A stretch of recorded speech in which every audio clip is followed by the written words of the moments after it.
반갑습니다. 반갑습니다. 어, 지금 상시훈련법 및 그 상시응용 주의사항과 교당내용 주의사항 이렇게 구성되어 있는데, 지난 시간으로 상시응용 주의사항은 마쳤어요. 이제 이번 시간부터 교당내용시 주의사항을 할 것인데, 이 제목의 첫 번째 교당이 등장하죠. 교당이 등장하는데, 이 교당영향주의상의 전제가 뭐냐면 상시응용주의상으로 공부하는 그러한 가운데 교당영향주의상의 역할이 있다는 거예요. 그러니까 상시응용주의상하고 밀접한 연동관계에 있다. 그러니까 교당영향주의상이라는 게 독립적으로 있지는 않다. 독립적이라는 표현이 맞을까? 그냥 하여간 그런 교당영지주의상은 상시응용주의상하고 밀접한 그 연결관계, 관계 속에 있다는 말을 하려고 하는 것입니다. 근데 이제 지난 시간에도 제가 한번 상시훈련법의 중요성, 향후 더 미래 사회로 갈수록 상시훈련법에 대한 가치가 많이 등장할 것이다. 그러면 우리가 무시선법이 있죠. 우리 원불교 교리에 우리 그 표어 중에서 무시선, 무처선 나오잖아요. 그리고 정전 수행편에 보면 무시선법이 등장하는데, 그 무시선법이 무엇이냐라고 이야기할 때 어찌 보면 상시훈련법이 굉장히 중심이 된 설명입니다. 그 무시선법에 그렇다면 정기훈련법은 없냐? 그러니까 무시선법도 달리 말하면 정기훈련법과 상시훈련법이라고 말할 수 있으나, 무시선법의 중심은 상시훈련법이 훨씬 중심이 되는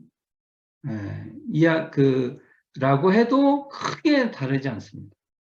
그러니까 우리가 무시선법이 무엇이냐라고 얘기했을 때, 무시선법을 이야기할 때 상시훈련법, 상시응용주의상, 그러니까 상시훈련법 중에서 상시응용주의상하고 교당내주의상의 이 어떤 구체적인 그 방식을 이렇게 그런 것이 염두에 안 두고 그냥 무시선법이 막 설명을 했을 때는 소태산의 색깔이 훨씬 약화될 것입니다.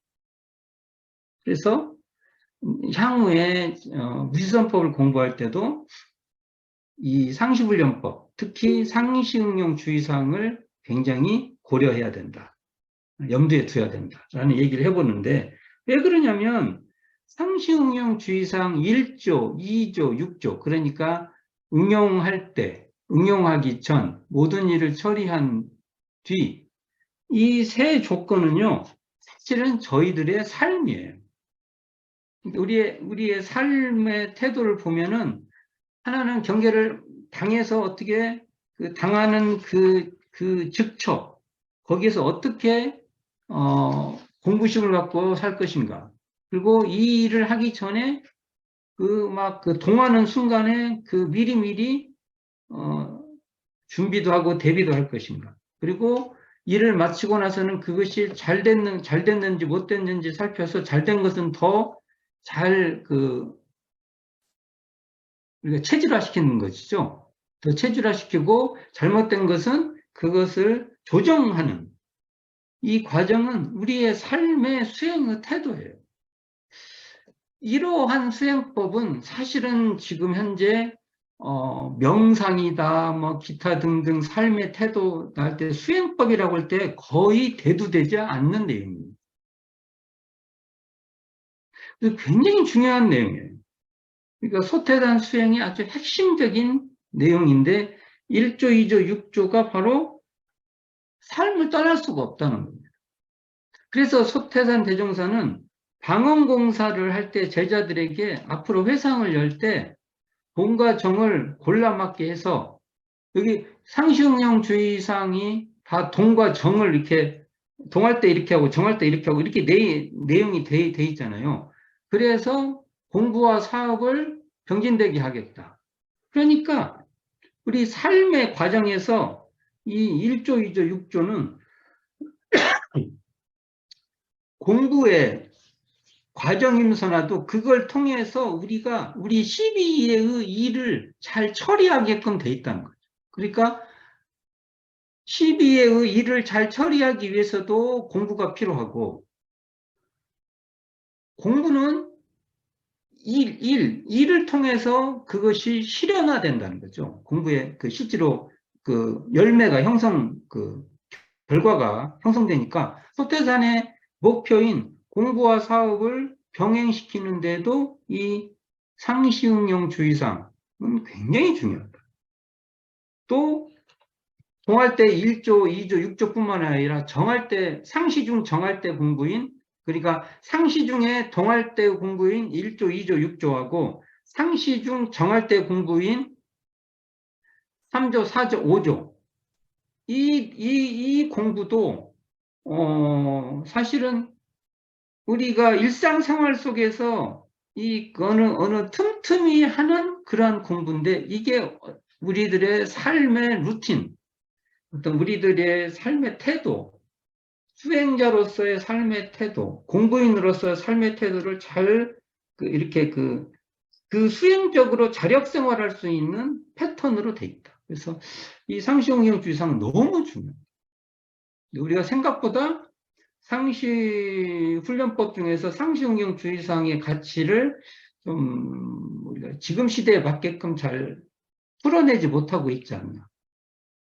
미래의 수행법 더 중요할 것이고, 이 상시훈련법, 이게 상시훈련법은 언제 그러면 대종사님께서 문헌화했을까? 문헌화죠, 문헌화. 이렇게 대종사님이 생각이 있어도 글로 정리를 해야 될 거 아닙니까? 근데 저는 아마 그 변산 시대, 원기 8년 전에 문헌화했을 것이라고 추정을 해요. 왜냐하면 이 내용이 불법연계 취지규약, 그러니까 익산총부 건설하고 최초의 그 교서를 내죠. 그게 불법연계 취지규약인데, 이게 지금 우리가 책으로 있는 것은 12년 판이 돼 있어요. 12년 출판되는 거. 그러나 이건 9년 때부터 있었을 거예요. 12년 때, 9년 때 책을 12년 때 더 보강해서 했다고 지금 알고 있는데, 그럼 여기에 등장해요. 한번 보면 내용을 한번 봅시다. 제가 어떻게 됐냐면 여기에 불법연계의 규약의 개정판이에요. 이게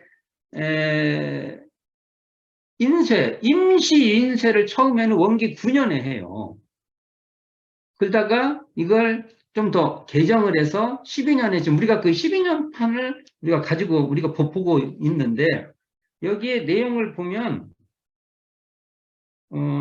제가 공부인 응용할 때 주의사항, 이게 지금 상시응용 주의사항이에요. 지금은 제목이 바뀌어갖고요. 처음에는 여기서 제가라는 것은 우리가 현재 전무 출신, 거진 출신 그런 의미의 출가 재계가 아니고 상시를 제가라고 한 거예요. 맞잖아요. 우리가 일상생활할 때 다 집에서 있으면서나 직장도 다니고 다 그러지 않습니까? 그리고 이렇게 정기훈련 들어갈 때를 출가라고 한 거예요. 그래서 제가 공부인 응용할 때 주의사항이 있고, 그 다음에 제가 공부인이 교무부에 와서 하는 책임, 이게 지금 교당량식 주의사항이고요. 이게 문헌으로, 그러니까 처음으로 첫 번째 문헌한다 할 때 이 내용이 등장하는 거예요. 빠르죠? 그리고 출가 공부인의 책임, 동화선 6개월 매일 공부하는 순서, 이 두 가지는 현재 정기훈련법에 해당하는 것이죠. 이때마다 11과목이 처음에는 규정화되어 있지 않았어요. 이렇게 아직 안 나올 때거든요. 자, 이렇게 되는데 또 하나는 불법연계 창립 총회 시에 김기천 삼사님이죠. 삼사님께서 제가 출가 선법을 강의를 했다는 기록이 있어요. 이 제가 출가 선법, 아까 방금 말한 제가 있잖아요. 내용, 네 가지 항목이 있죠. 요것을 그때 한 거예요. 그러니까 벌써 원기 9년 불법연구회 창립총회 때부터 상시훈련법이 제시된 거예요. 그 다음에 정기훈련법도 지금하고 좀 다른데 그 내용이 정기훈련을 해야 된다는 내용이 제시됐던 거예요. 그러면 이것은 언제 돼 있냐? 아무리 늦어도 원기 8년. 대운산이 변산에 계실 때 석두암에서 이 초고가 써졌지 않을까라고 저는 봅니다. 거의 확실할 거예요. 그러면 대운사님께서 처음에 무엇을 하시려고 한 거죠? 다른 내용도 있지만 이 상시훈련법의 가치를 굉장히 중시한 거죠. 그래서 이 상시훈련법의 이 흐름을 가지고 부시선법도 봐야 된다. 이런 게 우리가 꼭 잊지 말아야 되는 내용이다. 라고 봅니다. 자, 그럼 오늘은 교당량식 주의상에서 교당의 의미를 주로 좀 많이 좀 살펴볼까 합니다. 그러니까 상시훈련법 중에서 상시응용 주의사항은 내용상으로 보면 스스로 하는 훈련이다. 그건 내가 해야 돼요, 내가. 상시응용 주의사항은 내가 스스로 내가 하는 훈련이 되는데 교당량식 주의사항은 서로 하는 훈련으로 구성이 되어 있습니다. 이 내용이. 그리고 또 하나는 지도인의 도움을 받도록 구성이 되어 있어요. 이게 구성이 재밌죠. 그래서 상시훈련법은 이게 전체적으로 보면 자력과 타력을 병행토록 하는 공부법이다. 이렇게 볼 수 있습니다.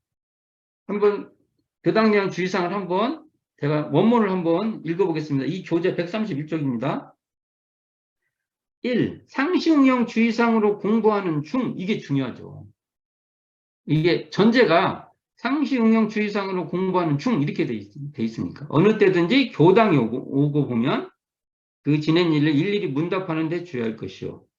이 어떠한 사항에 이것도 그럼 앞에 사실은 상시응용 주의사항으로 공부하는 중이 생략돼 있죠. 이번에도. 처음에 한 번만 나오고 뒤에 쭉 이렇게 돼 있는 거지 않습니까? 이게 상시응용 주의사항으로 공부하는 중 어떠한 사항에 감각된 일 있고 보면 그 감각된 바를 보고하여 지도인의 감정 얻기를 주의할 것이요. 3. 상시응용 주의사항으로 공부하는 중 어떠한 사항에 특별히 의심나는 일이 있고 보면 그 의심된 바를 제출하여 지도인에게 해우 얻기를 주의할 것이요. 4. 매년 성기에는 선비를 미리 준비하여 가지고 선원에 입선하여 전문 공부하기를 주의할 것이요. 그러니까 교당에 다니면 일정한 정기훈련을 받을 준비를 해라. 이런 내용이고 5. 매 예외날에는 모든 일을 미리 처결하여 놓고 그날은 교당에 와서 공부에만 전심하기를 주의할 것이요. 예외날이 있다는 것이죠. 6. 교당에 다녀갈 때는 어떠한 감각이 되었는지 어떠한 의심이 발각됐는지 소득 유무를 반조하여 본 후에 반드시 실생활에 활용하기를 주의할 것이니라. 이렇게 교당량식 항목이 있는데 이 교당량식 주의사항의 특징이 서로 하는 훈련이에요. 이게 상시응용 주의사항이 자력 중심의 공부라고 한다면 교당량 주의사항은 동지 간의 도움을 서로 주고받으면서 그 중에서도 특히 지도인의 어떤 역할이 제시되어 있어요. 여기.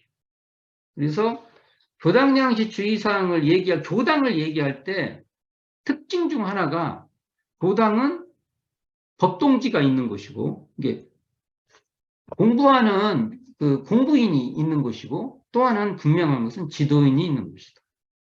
만약 지도인을 거부해 버리잖아요. 뭐 공부가 내가 하면 됐지 하면은 교당량식 주의사항은 아닙니다. 이 내용상 그게 돼 있는 것이죠.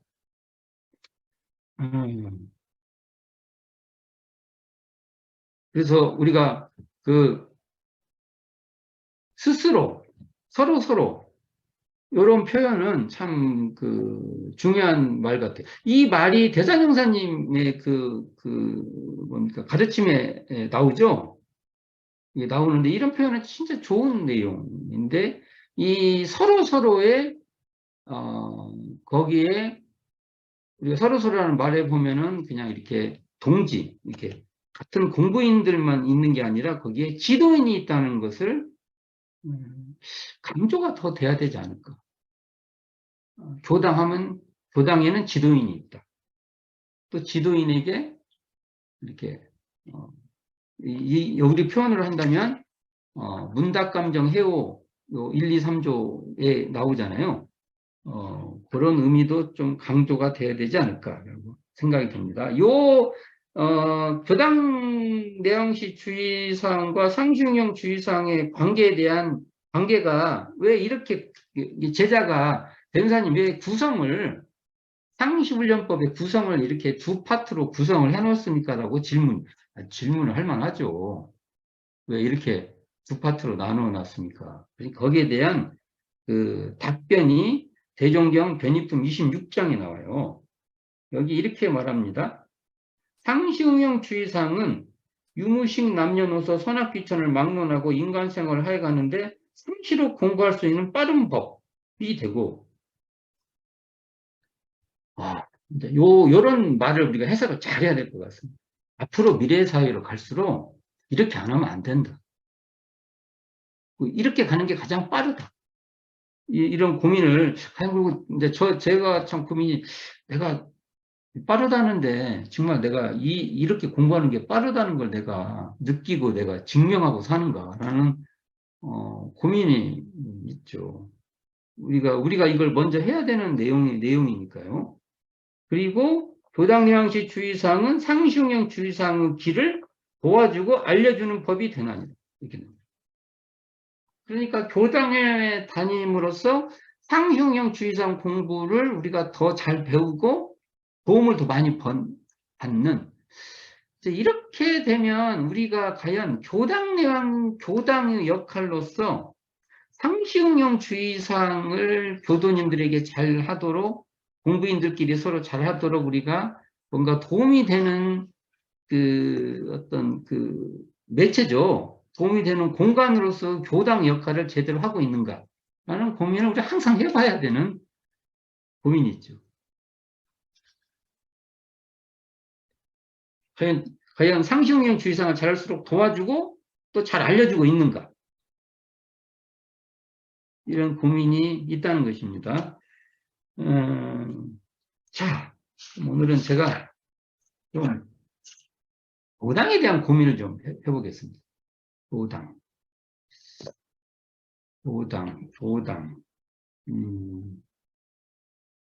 원래 이게 처음에 표현이 교무부라고 했죠? 교무부. 교무라는 말이 등장하죠. 가르칠 교, 힘쓸 무, 교무.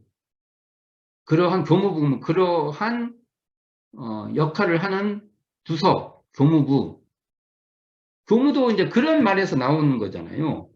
교무부라는 그러한 것에서 나온 말인지.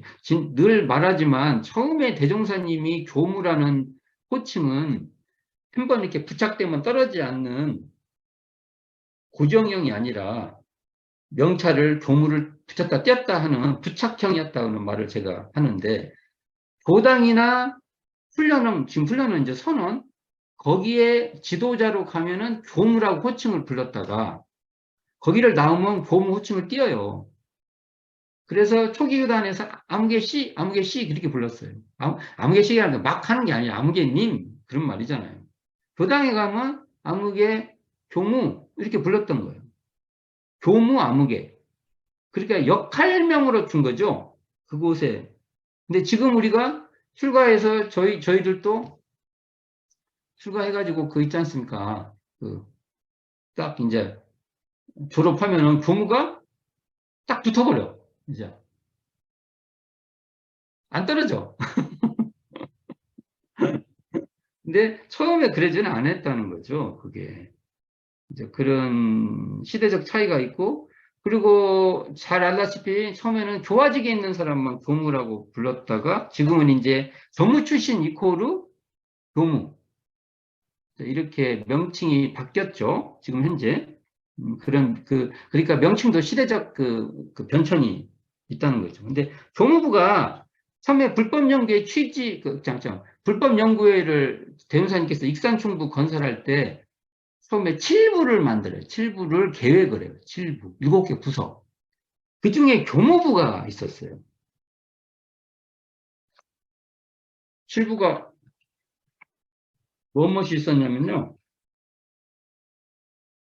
한번 보겠습니다. 7부.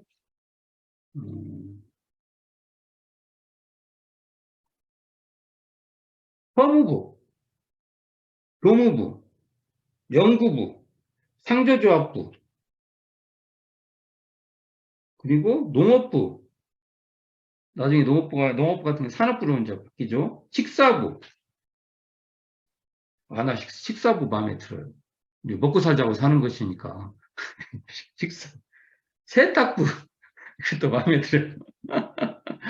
지금 뭐, 이런 거 얘기하면은 뭐, 그렇지만 그때 당대, 공동생활할 때 이런 부서가 필요했던 거예요.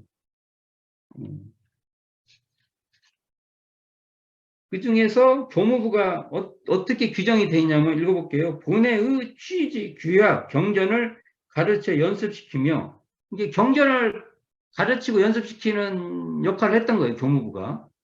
그리고 동화 6개월에 공부인은 일기를 감정하여 일기감정도 교무부에서 한 거예요. 그러니까 일기를 감정하려면 교무 또는 교무가 이렇게 책임지고 이렇게 관리하는 그런 집단 그런 기구에서 일기도 감정을 한 거예요. 교무라는 역할이죠. 그리고 연설과 산수를 가르치며 필요한 역사를 강습하기로 함. 이게 교무부가 역할인데 주된 것이 경전을 가르치고 일기를 감정하는 게 교무부의 역할이었다. 이 교무부가 결국은 나중에 교당으로 바뀌는 거예요. 전통적으로 보면 교무부의 역할이 교당의 역할이 되는 것이죠. 우리가 과거의 그 역사 흐름을 보면은. 근데 이 교무부는 중앙 교무부가 있었고 지방 교무부가 있었어요. 처음에. 이런 거 옛날 기록 보면 나와요. 이런 게. 아마 처음 듣는 분도 있고 막 그럴 거예요. 이런 것이 있었나. 이렇게. 그렇게 됐을 때, 이 교무부의 의미는 첫째, 가르칠 교니까 이게 가르치는 것이에요. 이게 가르치는데 힘쓰는 그러한 기구, 그런 의미에서 교당이라고 바꿔 해도 같은 뜻으로 쓰여졌다. 저는 이렇게 봅니다. 교당.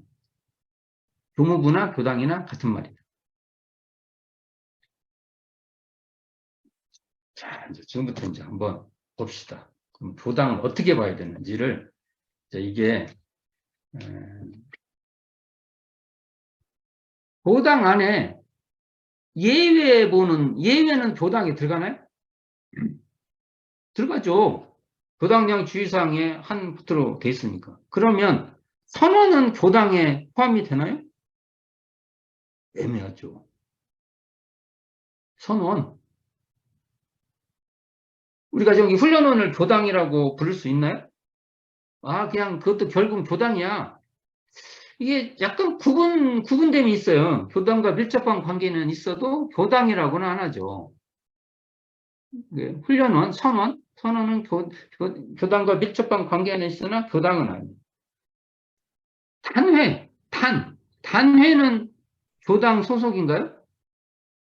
교당 소속이죠, 단회. 아까 말한 대로 예외 보는 것도 교당 소속이고, 단회도 교당 소속이었어요. 그럼 우리 여기, 일기법에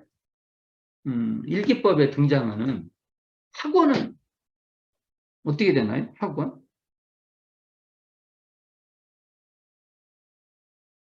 만약 교당에서 학원을 뭔 이름을 학원이라 이름을 줘가지고 이렇게 뭔가 이렇게 경전 공부의 학습 과정을 쭉 이렇게 밟으면 그 교당 소속인가요? 학원은? 그렇게 되면?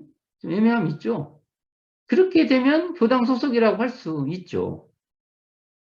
교당 산하기관 같이 학원이. 그러나 일반적으로 우리가 학원, 대표적인 학원이 우리 교육과정, 출가자들의 교육과정이라든지 이런 것은 교당은 아니죠, 또.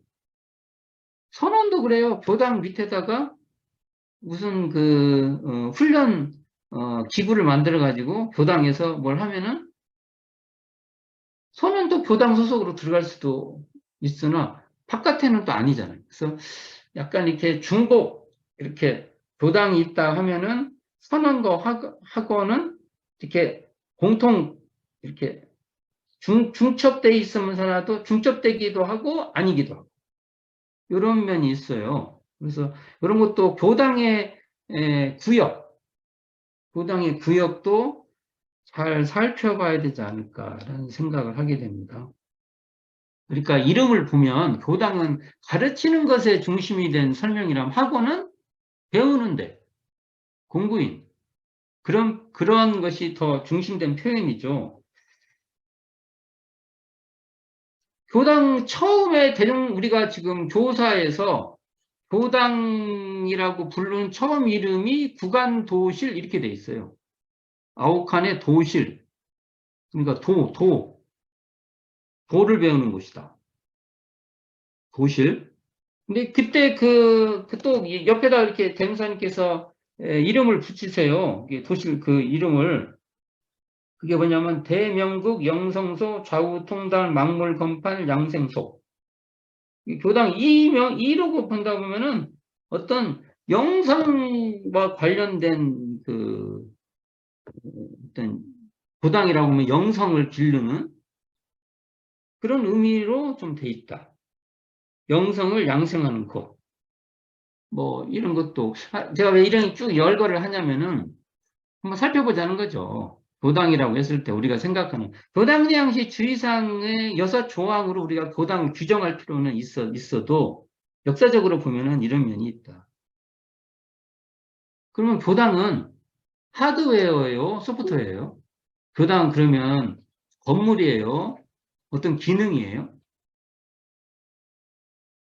두 개 다 있겠죠. 두 가지를 다 전제를 해야죠. 건물만 교당이라고 하면 또는 뭐 기능만 한다고만 그것도 또 너무 과격해요. 금강경 12장에 보면 12분이라고 하죠. 12장에 12분에 보면 경전이 있는 곳, 그러니까 금강경이 있는 곳이 바로 부처와 부처님을 따르는 이 존중 제자들이 있는 곳이다 해서 금강경이 있으면은 우리식으로 말하면 교당이에요. 저희로 말하면 교전이 이렇게 딱 있으면은 그것이 교당이에요. 그것도 이제 의미가 있지만 그렇다고 해서 꼭 그렇게만 볼 수는 없고 그만큼 중요하다는 소리겠지만 저는 교당은 하드웨어이면서 또 교당이 기능을 하는 소프트웨어까지를 잘 결부되도록 하는 것이 바로 교당이다. 그리고 교당에는 반드시 서로 공부인이 있고 지도인이 있는 것이 교당이다. 라는 것을 해봅니다. 단회는 어떨까요? 단회의 시작은 사실은 단회가 여러 가지 있겠지만 대무사님께서 처음에 교화를 하다 40여 명 중에서 진실하고 신신구든 처음에 8분이죠. 8분을 하고 그 다음에 정산용사를 모여줘서 그래서 옛날에 우리 학교만 갈 때도 8구인 선지님 그렇게 많이 했어요. 근데 어느 날 9인 선지를 소개했는데 왜 그러냐면 어떨 때는 정산용사님이 참여 전이에요. 그러니까 8인 선진이 한 거죠. 그리고 법인 성사가 9인 선진이죠. 그래서 8, 9인 선진 이렇게 말해서 이게 더 정확하다고 저는 봐요. 왜냐하면 교전에 방광공사 할 때 9인 선진 이렇게 등장하는데 그때 8인 선진이에요. 실제로 얘기를 하면 우리가 그걸 굳이 막 그럴 건 없지만 부인선진이었던 정산용사님 참여를 안 하지 않습니까? 방한공사 때. 그러니까 원래 거기에는 원래로 한다면 8인선진 이렇게 여덟선진 이렇게 말해야 맞잖아요. 그래서 어쨌든 하여간 그 중에서도 8인선진하고 나중에 정산용사님이 들어오셔서 9인선진이 되잖아요. 그래서 10인 1단 체제 이런데 이 10인 1단은 상징적 의미가 강한 것이지 실질적으로 열 이렇게 그 있잖아요. 숫자. 그건 아니라고. 왜 그러냐면 이것이 상하, 천지, 그 다음에 동서남북, 그 다음에 감방에서 이 어떤 세상, 우주를 표현하는 것이니까 여기서 우리가 단원이 된다는 것은 방위를 받는 것이 의미가 있어요. 방위. 나는 무슨 방위? 제가 옛날에 축구 하고 하면 6번을 하도 좋아해갖고 제가 이거 하면 제 6번 선택을 잘해요. 그래서 옛날에 여성 선생님들 중에 누구를 선택해서 한번 논문을 한번 써볼 거냐고 할 때 제가 육타원님 선택했어요. 6번. 그래서 우리도 각자 자기 번호를 선택하는데 그건 뭐냐 하면은 자기가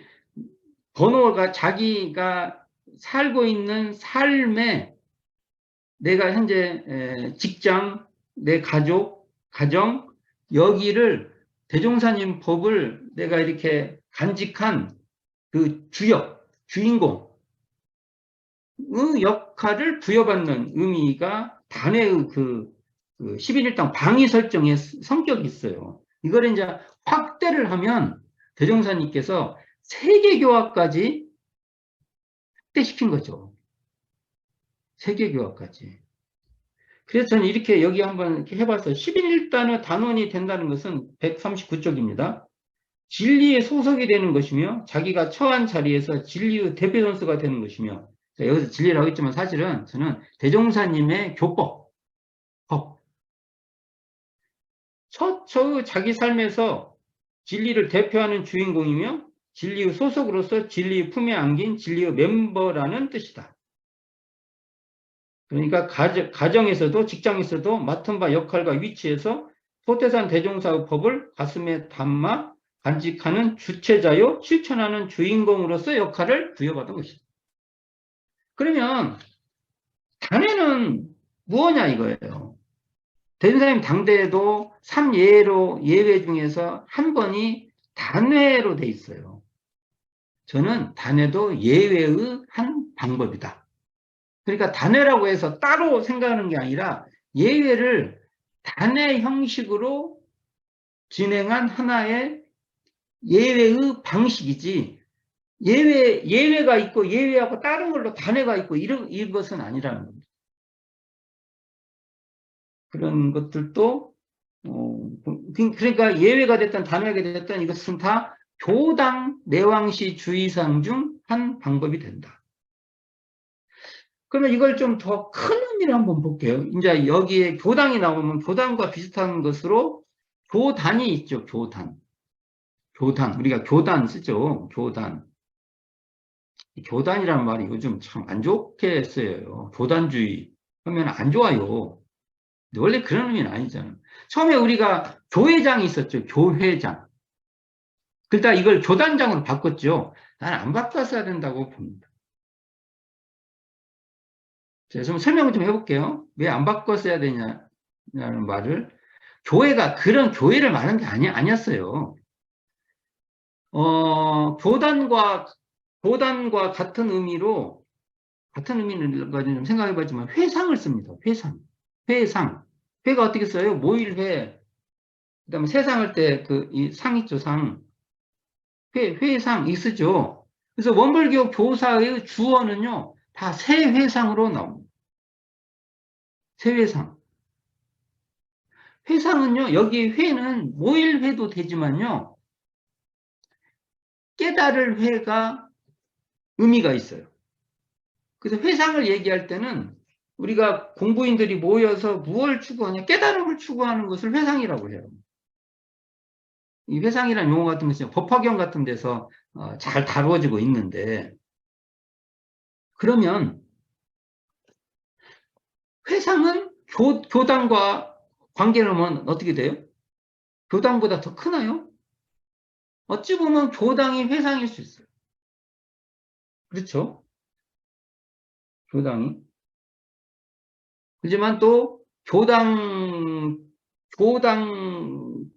그 연합 전체도 회상이라고 할 수도 있고. 그렇죠? 내가 있는 이 교당이 회상이지, 교당을 떠나서 따로 회상이 있는 건 아니잖아요. 그러니까 한편으로는 교당이 회상이기도 하고, 우리 교당의 전체가 회상이기도 하고, 이런 의미가 있는데, 그러니까 회상이라는 걸 말할 때는 깨달음을 추구하는 그 마음이 없으면은 회상에 참여했다고 하는 게 아니에요. 우리가 보통 회상에 참여했다고 하면은 그 뜻이 그냥 원불교에 입교했구나, 이 정도가 아니에요. 원래 의미는 공부인으로서 깨달음을 추구하는 그 길에 함께하겠다, 이런 것이 있어요. 이게 교당은 어찌 보면 회상과 더 의미적으로 밀접한 의미가 있다고 저는 봅니다. 회상이라는 말을 더 많이 써요. 그래서 교회라고 말할 때 그것은요, 이 회상의 의미로 쓴 거예요. 그래서 교회장 하면 그게 굉장히 좋은 말이었어요.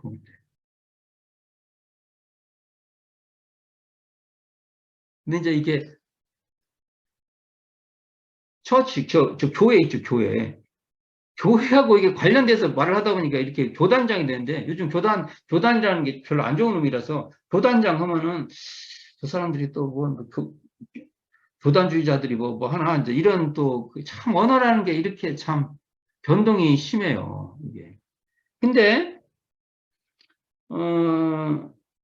이게 우리가 지금 성가 126장에 보면은 세회상 만난 기쁨 있죠?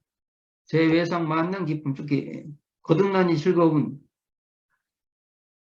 이 회상이라는 이 말에 교당 회상이라는 이 말의 말뜻에 교당을 내왕한다는 더 깊은 뜻이 있어요. 왜냐하면 여기 깨달음이 있으니까.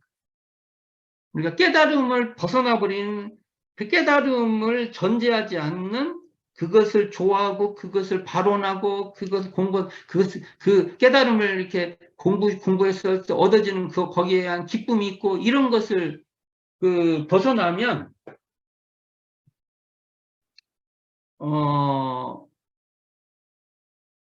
의미가 별로 없어요. 그래서 이걸 한번 고려를 많이 해봐야 될 것이다. 제가 그런 얘기를 좀 해봅니다. 그리고 교당에는 반드시, 즉 전에 말했잖아요. 다시 한번 반복이지만 공부인이 있고 지도인이 계신 그러한 교당 공공처다. 이 교재 140조 제가 한번 읽어볼게요. 교당은 공부인과 지도인이 계신 공공처로 지도인과 구전심수하는 마음공부의 교감처이다. 이처럼 교당은 마음공부 자기면서 스승과 동지 간의 인연체로서 회상이다. 회상은 깨달음의 장이요 법의 모임이다. 회상에 입회하는 것은 깨달음의 가르침에 참여하는 보람이요 기쁨이다. 이러한 공부의 장이요 깨달음의 장인 회상에 참여함으로써 스스로 공부길에 드는 공부인이 되고 서로 공부인으로 만나는 것이다. 교당은 깨달음의 장인 회상으로서 세회상 만난 기쁨, 성가 120장 세회상 만난 기쁨처럼 교당은 깨달음의 회상에 근거해야 굳건할 것이다. 뭐 이런 얘기를 해봅니다. 그래서 대종경 수행품 49장에 보면 이런 말이 있어요. 기술을 배우는 사람은 그 스승에게 기술의 감정을 받아야 할 것이요. 도학을 배우는 사람은 그 스승에게 시비의 감정을 받아야 하나니, 기술을 배우는 사람이 기술의 감정을 받지 아니하면 그 기술은 줄맞는 기술이 되지 못할 것이요. 도학을 배우는 사람이 시비의 감정을 받지 아니하면 그 공부는 요령 있는 공부가 되지 못할 것이라 라는 이 말씀처럼 지도인의 이 도움, 교당 내왕시 주의사항에 굉장히 중요한 것이 있으니까 교당의 진짜 교당이라는 곳에 지도인의 그 법력이 떨어져 버리면 교당이 정말 교당 역할이 약화된다. 그런 것이 서로 공부심들이 이렇게 업돼야 교당 역할이 된다. 이런 이야기를 해봅니다.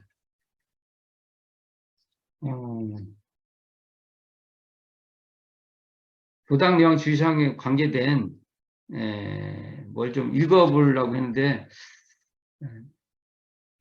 다음에 구체적인 얘기를 한번 또 읽어보는 걸 오늘은 좀 시간이 좀 돼서 이 정도로 마무리하는 것이 이 내용상 좋을 것 같습니다. 예, 수고하셨습니다.